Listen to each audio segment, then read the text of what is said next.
Hello, Amy here from Connect Health, Fitness and Wellness. How are you doing today? So today I want to give you another couple of exercise alternatives that you can do instead of a plank.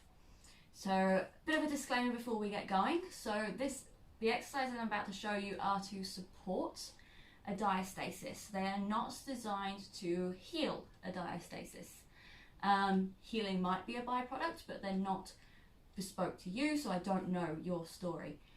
If you do think you have a diastasis, or you know you have a diastasis, I always recommend that you work with a women's health physiotherapist, because they can assess you and check you out and do things specifically to you. And you can also contact me and I can help you work with that women's health physio and build a program particular to your needs.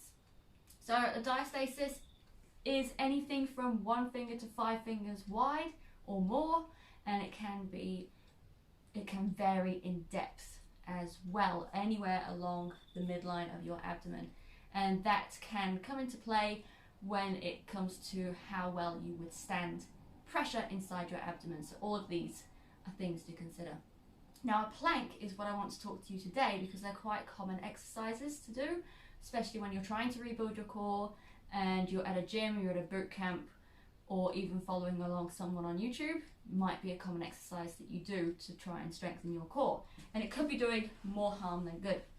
So a traditional plank, if I show you, you're on your knees, you're on your elbows, and you are straightening out like that. And look, I mean, even I'm having trouble maintaining a nice straight back. So it is a tough one. And it is hard as well when you are weaker or when you are not used to doing planks. If you have a weak core, you might get back pain. You might end up holding your breath, and you might end up pushing your diastasis out because you're going holding your breath instead of breathing through. Okay, so that is one of the main problems. It's managing that pressure. And I'm just going to turn around so I can look at you directly rather than turn my head because the camera is over here. So a couple of alternatives that you can use. I've mentioned in previous videos, you can just simply go on your knees. As long as your hands are under your shoulders, you're not rounding your back like that. You're tucking everything in, tailbone under, and you can withhold that pressure. So if you get any doming, if you look down at your tummy and it's got like a Toblerone coming down the middle of your tummy, then maybe it's not the right exercise for you right now. But the other two exercises I want to show you today, again, these can be advanced. So if you get doming, it's not right for you right now, just talk to me and I can build something that will work for you. So first one is a bird dog. It's a Pilates move, or maybe yoga. So this one, because you're on your hands and knees, you've got your knees under your hips and you've got your hands under your shoulders. It's easier to find neutral, especially if you've got a mirror to look at.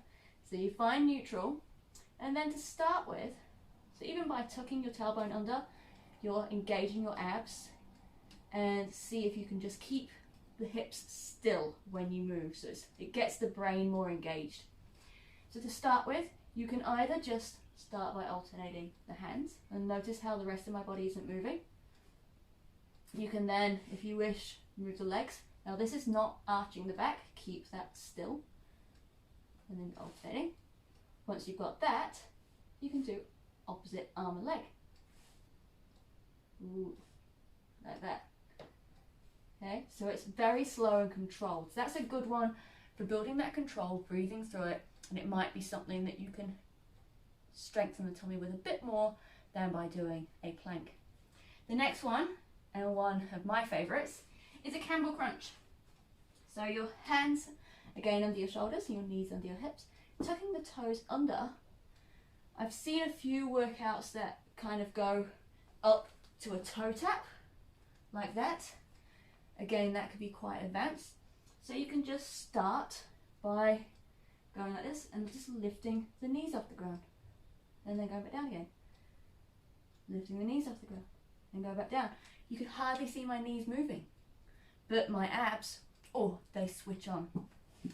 So again, if you get any doming if you're unable to manage the pressure, if you get any back pain, which can be a byproduct of diastasis, then those exercises aren't right for you right now, but they might help.